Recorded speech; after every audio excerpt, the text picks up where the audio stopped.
રુદ્રાક્ષ એકેડમીમાં આપનું હાર્દિક સ્વાગત છે. મિત્રો, એજીસી એકેડમીનું નવું નામ રુદ્રાક્ષ એકેડમી છે.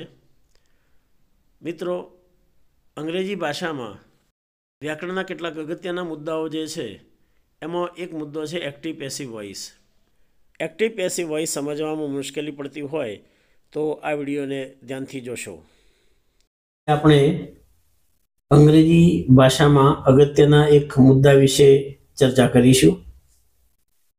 એ મુદ્દો છે એક્ટિવ પેસિવ વોઇસ. વોઇસના કુલ બે પ્રકારના પ્રયોગો છે, એક્ટિવ વોઇસ અને પેસિવ વોઇસ, જેને ગુજરાતીમાં આપણે કર્તરી અને કર્મણી તરીકે ઓળખીએ છીએ. એક જોઈએ એક્ટિવ વોઇસ, જેમાં ક્રિયાનો કરનાર કોઈ કર્તા મુખ્ય હોય અને કર્તા તથા કર્મ સ્વસ્થાને હોય તો તે વાક્ય એક્ટિવ વોઇસમાં છે તેમ કહી શકાય. જેમાં ક્રિયાનો કરનાર કર્તા મુખ્ય હોય છે અને કર્તા તથા કર્મ સ્વસ્થાને હોય તો તે વાક્ય એક્ટિવ વોઇસમાં છે તેમ કહી શકાય. અહીં સ્વસ્થાને એટલે શું? તો વાક્યની અંદર પ્રથમ કર્તા, ત્યારબાદ ક્રિયાપદ અને પછી કર્મ હોય છે. તો આ પ્રકારની જે વાક્ય રચના છે તે એક્ટિવ વોઇસની વાક્ય રચના છે. ઉદાહરણ તરીકે સમજીએ તો સંજય પ્લેઝ ચેસ. બીજો પ્રકાર છે પેસિવ વોઇસ, જેને આપણે કર્મણી પ્રયોગ કહીએ છીએ, જેમાં કર્તા કરતો તેના કર્મને વિશેષ મહત્વ આપવામાં આવે છે. તેથી મૂળ કર્તાને કર્મને સ્થાને મૂકવામાં આવે છે. આમ કર્તા અને કર્મનું સ્થાન બદલાય છે, જેને પેસિવ વોઇસમાં વાક્ય છે તેમ કહી શકાય. ઉપરના વાક્યને આપણે પેસિવ વોઇસમાં ચેન્જ કરીએ તો chess is played by Sanjay. હવે એક્ટિવ વોઇસનું પેસિવ વોઇસમાં રૂપાંતર કરતી વખતે જે બાબતો ધ્યાનમાં લેવાની છે એની વાત કરીએ તો એક્ટિવ વોઇસની વાક્ય રચનાને પેસિવ વાક્યમાં રૂપાંતર કરતી વખતે કેટલાક ફેરફારો થાય છે. અહીં તમે ઉદાહરણ તરીકે જોઈ શકશો કે વેદ વોચિસ અ મૂવી. એમાં કર્તા તરીકે વેદ છે, ક્રિયાપદ વોચિસ, સાદા વર્તમાનકાળનું ક્રિયાપદ છે માટે વોચિસ, અને અ મૂવી એ કર્મ છે. હવે એને પેસિવમાં રૂપાંતર કરવું હોય તો અ મૂવી ઇઝ વોચ્ડ બાય વેદ. અહીં પ્રથમ કર્મ આવ્યું છે, ત્યાર પછી ઇઝ અને ત્યાર પછી ભૂતકૃદંત એટલે કે V3 અને બાય મૂકીને કર્તા મૂકવામાં આવે છે. હવે આપણને કેવી રીતે ખબર પડે કે કર્તા કોણ છે અથવા કર્મ કોણ છે? તો કોણ પૂછવાથી જવાબ મળે તે કર્તા અને શું તથા કોને પૂછવાથી જવાબ મળે તે કર્મ. આમ વાક્યનું એક્ટિવ વોઇસમાંથી પેસિવ વોઇસમાં રૂપાંતર કરતી વખતે નીચે મુજબના ફેરફારો થાય છે. મિત્રો, આ ફેરફારોને આપ ધ્યાનમાં લેશો તો આપને ખ્યાલ આવશે કે મિત્રો એક્ટિવ વોઇસમાંથી પેસિવ વોઇસમાં વાક્યનું રૂપાંતર કરતી વખતે કેટલાક ફેરફારો થાય છે, જે આ પ્રમાણે છે. પ્રથમ, વાક્યમાં કર્તાનું સ્થાન કર્મ લે છે, એટલે કે જ્યાં કર્તા હોય છે ત્યાં કર્મ આવે છે. બીજો મુદ્દો છે વાક્યમાં કર્મનું સ્થાન કર્તા લે છે, એટલે બંને ઉલટ સુલટ, કર્તાને સ્થાને કર્મ અને કર્મને સ્થાને કર્તા આવે છે. કાળ પ્રમાણે યોગ્ય ક્રિયાપદ મુકાય છે અને ક્રિયાપદનું ભૂતકૃદંતનું રૂપ એટલે કે V3 મુકાય છે. અને વાક્યને અંતે બાય દ્વારા કર્તા હોય તો બાય મી, વી હોય તો બાય અસ, યુ હોય તો બાય યુ, હી હોય તો બાય હિમ, શી હોય તો બાય હર, ઇટ હોય તો બાય ઇટ, ધે હોય તો બાય ધેમ. આ રીતે બાય મૂક્યા પછી એને કર્મ વ્યક્તિના સ્વરૂપ એટલે કે જે વ્યક્તિવાચક સર્વનામો છે, જે એ સર્વનામોનું કર્મ વ્યક્તિનું રૂપ અહીં બાય કરીને મુકાય છે. ખાસ ધ્યાન રાખવા બાબત એ છે કે વોઇસ બદલતી વખતે એટલે કે એક્ટિવ વોઇસમાંથી પેસિવ વોઇસમાં રૂપાંતર કરતી વખતે કાળ બદલાતો નથી. પેસિવ વોઇસમાં વાક્યમાં ક્રિયાપદનું ભૂતકૃદંતનું રૂપ જ વપરાય છે. એટલે કે જ્યારે આપણે એક્ટિવમાંથી પેસિવમાં વાક્યને રૂપાંતરિત કરીએ છીએ ત્યારે જે ક્રિયાપદનું રૂપ છે એનું V3 એટલે કે ભૂતકૃદંતનું રૂપ જ વપરાય છે. ખાસ આપણે એ જોવાનું છે કે ચાલુ ભવિષ્યકાળ તથા તમામ ચાલુ પૂર્ણકાળ ના વાક્યોનું પેસિવમાં રૂપાંતર થઈ શકે નહીં. એટલે કે ચાલુ ભવિષ્યકાળ અને તમામ ચાલુ પૂર્ણકાળ એટલે ચાલુ પૂર્ણ વર્તમાનકાળ કે ચાલુ પૂર્ણ ભૂતકાળ એનું એક્ટિવમાંથી પેસિવમાં રૂપાંતર થઈ શકતું નથી. હવે ચાલુ કાળનું જો એક્ટિવમાંથી પેસિવમાં રૂપાંતર કરવું હોય તો એ વખતે ક્રિયાપદના ભૂતકૃતની સાથે બીંગનો ઉપયોગ થાય છે. એટલે આમ તો જોઈએ તો તમામ ચાલુ કાળના જે ચાલુ વર્તમાન કાળ કે ચાલુ ભૂતકાળ હોય તો એનું પેસિવ કરતી વખતે આપણે V3 મૂકતા પહેલા બીંગ મૂકવું જરૂરી છે. પેસિવ વોઇસમાં મોટે ભાગે બાય વપરાય છે અને ક્યારેક ક્યારેક ઇન પણ વપરાય છે. હવે જોઈએ સાદા વર્તમાન કાળનું એક્ટિવમાંથી પેસિવમાં રૂપાંતર. તો એક્ટિવ વોઇસની અંદર ખાસ મહત્વનું છે એનું ક્રિયાપદ.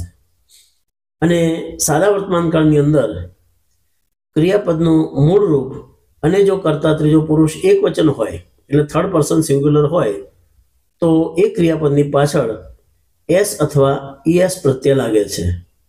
જ્યારે આ ક્રિયાપદનું એક્ટિવમાંથી પેસિવમાં રૂપાંતર કરીએ ત્યારે ક્રિયાપદમાં ઇઝ એમ અથવા આર એટલે કર્મને જે કર્તા બનાવ્યો હોય એના વચન પ્રમાણે ઇઝ એમ અથવા આર અને ત્યાર પછી ક્રિયાપદનું ભૂતકૃદંતનું રૂપ મુકાય છે.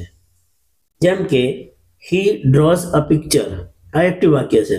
હવે એને પેસિવમાં રૂપાંતરિત કરીએ તો picture is drawn by him. He draws a picture પેસિવમાં રૂપાંતર કરીએ ત્યારે a picture is drawn by him. We hold this meeting in the office. We hold these meetings in the office. So these meetings are. તો આગળના વાક્યમાં a picture is હતું, જ્યારે આ વખતે આવ્યું these meetings are. કારણ કે જે મીટિંગ્સ શબ્દ વપરાયો છે એ શબ્દ બહુવચનનું સૂચક છે અને એટલા માટે ત્યાં આર આવે છે. તો these meetings are held in the office. He drinks water. આ એક્ટિવ છે, એને આપણે જો પેસિવમાં ફેરવીએ તો water is drunk by him. વાક્યમાં જ્યારે કર્તા અથવા કર્મના સ્થાને શબ્દના બદલે ફ્રેઝ હોય, mister Sanjay manages a big industrial empire, જે એક્ટિવ છે એને પેસિવમાં ફેરવીએ ત્યારે અ બિગ ઇન્ડસ્ટ્રીયલ એમ્પાયર. જો અહીં જે કર્મને જ્યારે આપણે કર્તા બનાવ્યો છે ત્યારે કોઈ આખો ફ્રેઝ છે, એક ફ્રેઝને આખા ફ્રેઝને કર્મને કરતા બનાવ્યો છે અને ત્યાં a big industrial empire is managed by mister Sanjay. The entire staff of our office respect mister Satwara, એને આપણે પેસિવમાં કરીએ છીએ ત્યારે mister Satwara is respected by the entire staff of our office. Mister Satwara is respected by the entire staff of our office. જ્યારે કોઈ વાક્યમાં ક્રિયાપદની સાથે નામયોગી અવ્યય એટલે કે પ્રિપોઝિશન આવેલો હોય તો તે વાક્યનું પેસિવમાં રૂપાંતર કરતી વખતે પ્રિપોઝિશનમાં કોઈ ફરક પડતો નથી. જેમ કે વી ઓબ્જેક્ટ ટુ ધીસ પ્રપોઝલ. તો એ વી ઓબ્જેક્ટ ટુ ધીસ પ્રપોઝલ, તો this proposal is objected by us. A nurse looks after this little girl. So this little girl is looked after by a nurse. હવે નકાર વાક્યનું આપણે સાદા વર્તમાન કાળમાં પેસિવમાં જોઈએ તો નકાર વાક્યનું પેસિવમાં રૂપાંતર કરતી વખતે જે ડુ નોટ કે ડઝ નોટ હોય તે નીકળી જાય છે અને સહાયકારક ક્રિયાપદ એટલે કે ઇઝ એમ આરની સાથે નોટ મુકાય છે. As for example જોઈએ, Sejal does not watch movies. So movies are not watched by Sejal. એ જ રીતે નકાર વાક્યનું પેસિવમાં રૂપાંતર કરતી વખતે ડુ નોટ કે ડઝ નોટ નીકળી જાય છે અને સહાયકારક ક્રિયાપદ એમ, ઇઝ કે આર સાથે નોટ મુકાય છે. Sejal does not watch movies, તો જ્યારે એનું આપણે પેસિવ રૂપાંતર કરીએ છીએ ત્યારે movies are not watched by Sejal. પ્રશ્નાર્થ વાક્યની વાત કરીએ તો પ્રશ્નાર્થ વાક્યમાં બે પ્રકાર છે. એક ડુ કે ડસથી શરૂ થતું પ્રશ્નાર્થ વાક્ય અને બીજું ડબલએસથી શરૂ થતું પ્રશ્નાર્થ વાક્ય. હવે પ્રશ્નાર્થ વાક્ય સૂચક શબ્દની શરૂ થતા ડુ અથવા ડઝ વાળા પ્રશ્નાર્થ વાક્યનું પેસિવ વોઇસમાં રૂપાંતર કરતી વખતે ડુ અથવા ડઝ નીકળી જાય છે અને તેને બદલે ટુ બીનું યોગ્ય રૂપ એમ, ઇઝ, આર વાક્યની શરૂઆતમાં મુકાય છે. જ્યારે વોટ, વાય, વેન, હાઉ વગેરે શબ્દો જો હોય તો એમના એમ જ રહે છે. જેમ કે ડુ યુ પ્લે ક્રિકેટ, તો is cricket played by you. Do you play cricket passive છે, is cricket played by you. When does he complete the homework, when is the homework completed by him. આગળ જોઈએ તો સાદા ભૂતકાળની અંદર એક્ટિવમાંથી પેસિવમાં રૂપાંતર કરતી વખતે જે ક્રિયાપદ છે તો એક્ટિવમાં ક્રિયાપદનું ભૂતકાળનું રૂપ એટલે કે V2 વપરાય છે. જ્યારે પેસિવ વોઇસમાં રૂપાંતર કરીએ ત્યારે વોઝ કે વેર અને ક્રિયાપદનું ભૂતકૃદંતનું રૂપ એટલે કે V3 વપરાય છે.